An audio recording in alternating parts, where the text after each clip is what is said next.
Optical fibre एक पतली तार होती है जिसमें लाइट का उपयोग करके इंटरनेट ट्रांसफ़र बहुत ही तेज़ी से किया जाता है। आपको बता दें कि एक स्पेशल कोन से लाइट दिखाने पर यह टोटल इंटरनल रिफ्लेक्शन के सिद्धांत पर चलता है। ऑप्टिकल फाइबर में बिजली का संचार नहीं, लाइट का संचार होता है, यानी कि फोकस। आपको ये जानकर हैरानी होगी कि इसमें डाटा 3 लाख किलोमीटर पर सेकंड की रफ्तार से ट्रैवल करता है।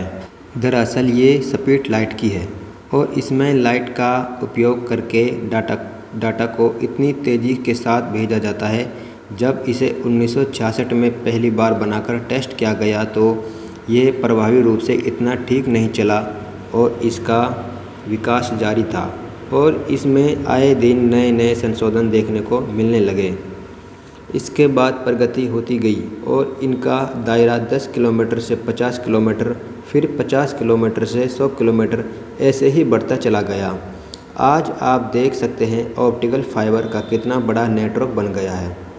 इस फाइबर केबल की मोटाई एक बाल से भी कम होती है। ऑप्टिकल फाइबर में 2 लेयर होती है। फर्स्ट का नाम कोर होता है, सेकंड कोर का नाम क्लैडिंग होता है।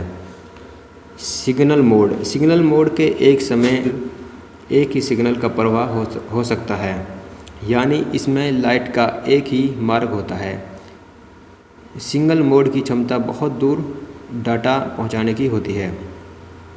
मल्टी मोड में एक से ज़्यादा सिग्नल का प्रवाह हो सकता है। इन्हें कुछ इस रूप से सेट किया जाता है कि ये आपस में एक दूसरे से न टकराए या आपस में ना मिले, इसलिए ये सिंगल मोड के मुकाबले काफ़ी कम दूरी तय कर पाने में सक्षम हो जाते हैं। ऑप्टिकल फाइबर डाटा को पूरी तरह से सेफ्टी प्रदान करता है। इसकी सिक्योरिटी को तोड़ना इतना सस्ता और आसान नहीं है।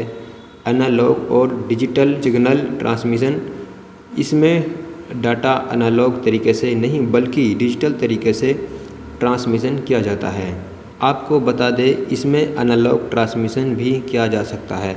एनालॉग ट्रांसमिशन की तीव्रता लगातार भिन्न होती रहती है, इसलिए डिजिटल मोड का उपयोग ज़्यादा ठीक रहता है। ऑप्टिकल फाइबर के लॉस। ऑप्टिकल फाइबर आम डाटा ट्रांसफ़र केबलों के मुकाबले महंगी होती है। मुश्किल सेटअप। ऑप्टिकल फाइबर का सेटअप बहुत ही कठिन होता है। इसको रिपेयर करना इतना आसान नहीं होता, इसके लिए इंजीनियर की आवश्यकता होती है। अब देखें ऑप्टिकल फाइबर की केबल किस तरह से रिपेयर होती है।